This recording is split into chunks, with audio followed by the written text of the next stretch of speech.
This is Theremin 30. 30 minutes of theremin music, news, events, and interviews with a new episode about every 30 days. Now, here's your host from Denver, Colorado, USA, Rick Reed. Hello, and welcome to the only regularly scheduled podcast devoted to theremin music and events. Since it's October and the theremin is so often associated with horror and sci-fi music, I decided to make this a Halloween episode. I've got spooky music on the way from the USA and the Netherlands, and I'll be visiting with the members of duo Filmharmonia. They'll be playing a live music score for the silent movie thriller The Hands of Orlok on Halloween night in Edmonton, Alberta, Canada. Let's get the Halloween festivities started now with music from the Weert, Netherlands-based thereminist Jepsi Star. This is Dance of the Seven Ghosts.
We started that set with Dance of the Seven Ghosts from Yepsy Star, who you may also know as Marielle Vossen. Then we heard Funerary Polka from the Divine Hand Ensemble, based in Philadelphia. That track was created for a walking tour app of the historic Laurel Hill Cemetery.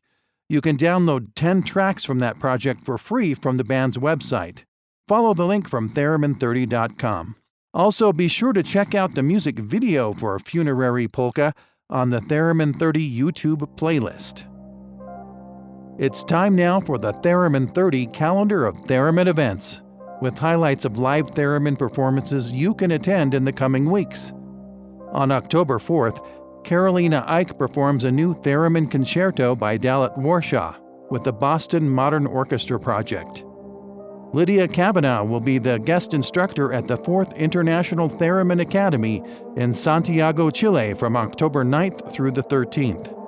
Also on October 13th, Charlie Draper debuts his new band Retrophonica with a pair of concerts inside a historic London railroad tunnel. Project Pimento will be performing Theremin lounge music in San Francisco on October 17th. And the band we just heard, the Divine Hand Ensemble, has a couple of shows in Philadelphia on October 5th and the 30th. Check out our new and improved calendar with all the details about these shows and more at theremin30.com. Let's get back to the spooky Halloween music now. First up is a track called Music Box.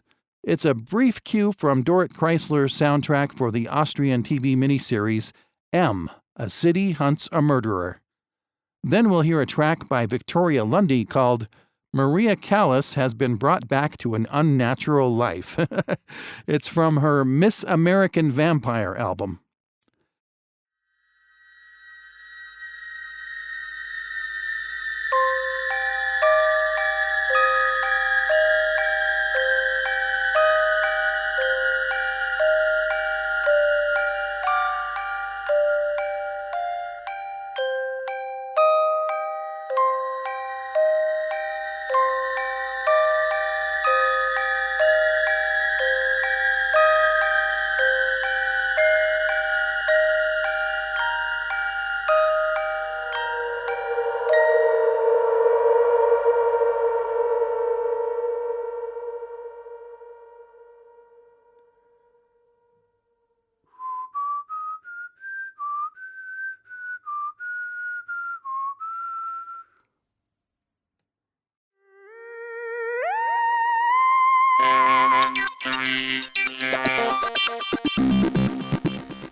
There's more music to come on the Theremin 30 podcast. And we'll talk with duo Filmharmonia about their Halloween night performance of The Hands of Orlok. So stay tuned, if you dare.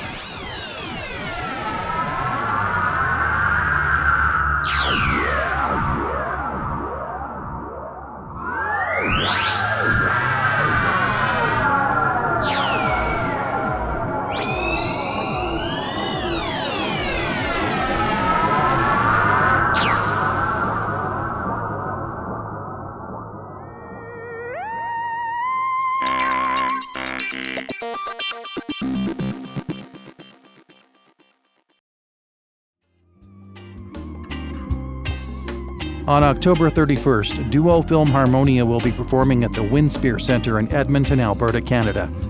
Pianist Mikhail Tzalka and organist and thereminist Dennis James will be performing a classical music score to accompany a screening of the 1924 silent horror film The Hands of Orlok.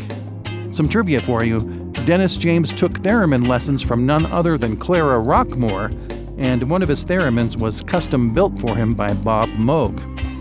I recently spoke to duo Filmharmonia via Skype about their upcoming Halloween show. Tell me about duo Filmharmonia. How did you two get together, since you obviously don't live on the same continent? It's my general profession. I actually have a 50-year career accompanying silent film, generally at the theater pipe organ, as opposed to Mikhail, who is a concert pianist. Around 2013, I was studying clavichord. So you tell them how we met. There is a clavichord symposium, which is a 5-day event, and the only thing you can hear are lectures and performances on clavichords. And it is a beautiful small city quite close to the Alps and quite close to Milan. The folks who play the clavichord are quite wonderfully bizarre and reserved usually and live in their own world.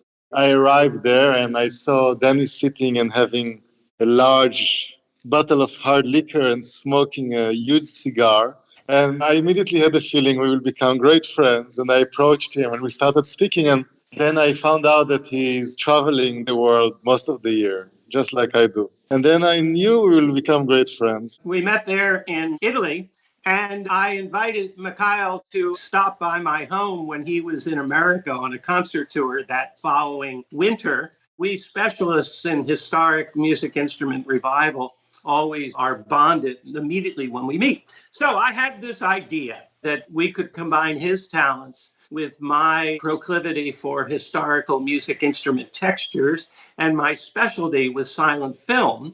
And I had the idea that we could score a film called Hamlet, a very famous silent film from the early 1920s made in Europe, that I had been commissioned for a Shakespeare festival at the National Gallery of Art in Washington, D.C. We actually sat with the film and we managed to score about 30-40% of the film within one day. The concept behind that very first score that we did together was the idea of taking pre-existing music by Johann Sebastian Bach's sons. This isn't new music, it isn't new music written, and music in this case not even intended for film use. Tell me about your concert coming up on October 31st in Edmonton, Alberta. This particular show is an outgrowth of how we put together the Hamlet show. At the beginning, we didn't even know what repertoire we were really thinking of doing. And this particular movie features a concert pianist. In fact, the very opening scene of the movie is a concert pianist performing in a concert in a major concert hall. And the show is all about a concert pianist. It's a horror movie, and not to give away the plot too much, the title Hands of Orlok. Orlok is the pianist, and the hands become quite prominent because very early in the film, the pianist is leaving that concert, he gets in a train, and then the train suddenly has a collision with another train. So things happen and and they find the body of the pianist still alive. And so they do some surgery and they had to remove his hands. His hands are cut off. The nightmare of every pianist.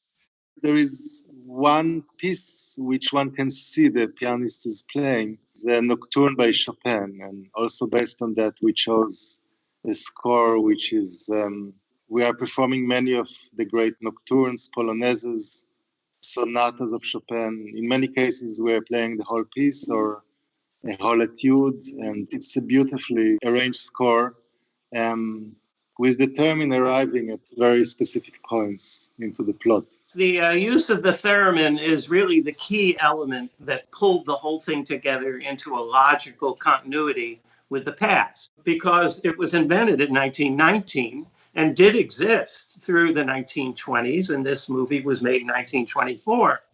I was around beginning to play theremin at the point when Lev Termen was still alive. And I had an interlocutor actually ask Lev if he knew that the theremin was ever used for silent film. And the reply came back that not to anyone's knowledge was the theremin used like this for silent film music accompaniment. It is a bit of a historical maneuver to use the theremin live with a silent film, but one little bend of history is close enough. Could you address how you balance the three instruments in concert? Because obviously the theremin has some novelty value that maybe draws more attention to itself because of that. And the pipe organ is just so incredibly rich and loud. And not to slight the piano, but the piano seems like it's got some competition on stage. Well, I think that we are using the theremin mostly at the end of segments where there are great moments of drama, when there is a frightening image appearing, when there is something which is very striking, and try to use it also at the end of the piano pieces, actually. In some occasions, Dennis is improvising something which he does very brilliantly.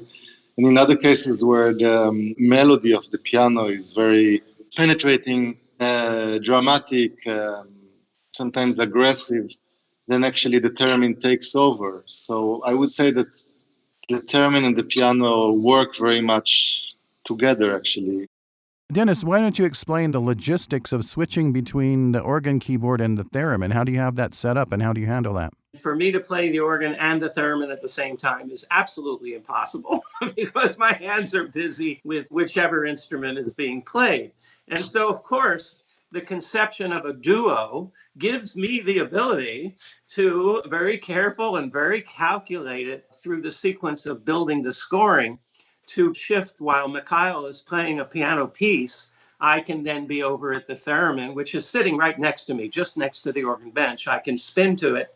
And then just at the right moment, I'm able to come in. And so that's the idea, as Mikhail mentioned, that the basic use of the theremin is a tag and a punctuation for the piano, and then doing especially a transition into the next piece. This is actually a gigantic piano concerto conception where the piano soloist is doing almost all of the work. And the organ, when it plays, is almost always doing the work of an accompanying orchestra.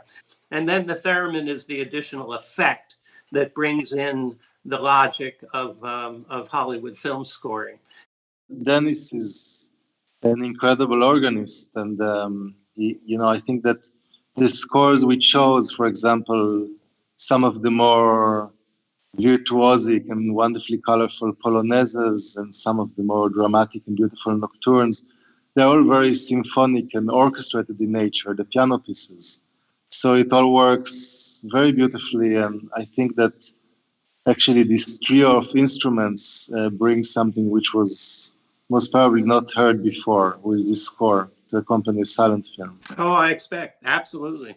After the Halloween performance in Edmonton, will other people get a chance to see this performance elsewhere? We definitely have many plans of performing it. We had the great pleasure of performing recently at the Mozarteum in Salzburg and Filmharmonia. And I have many wonderful contacts in New Zealand and Australia, and I've contacted them offering this film.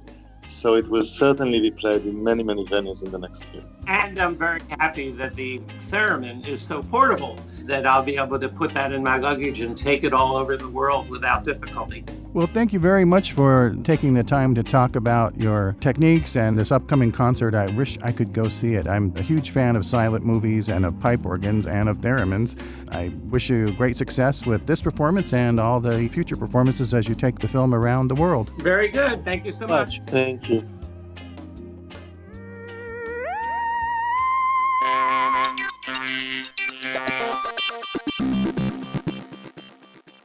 A link to ticket information for Duo Filmharmonia's Halloween performance of The Hands of Orlok is on our events calendar at theremin30.com. With the time we have left, here's some spooky ambient music from Phlogiston Theory. That happens to be my stage name. This is called Instant Horror 3.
That's all the time we have for this month.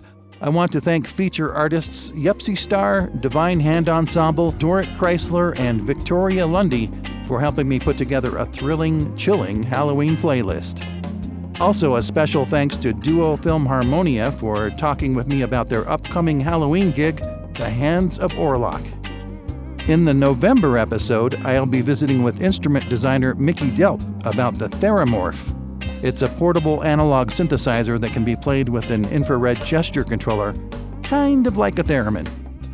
And I've got music from Norwegian experimental recording artists Bergen Impro Storbend. If you have music you'd like me to play in the November show, please contact me through the website or Facebook page.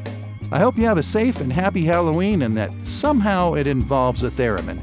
Until next time, I'm your host, Rick Reed. Thank you for tuning in. You've been listening to the Theremin 30 podcast. Visit Theremin 30 on the web at theremin30.com.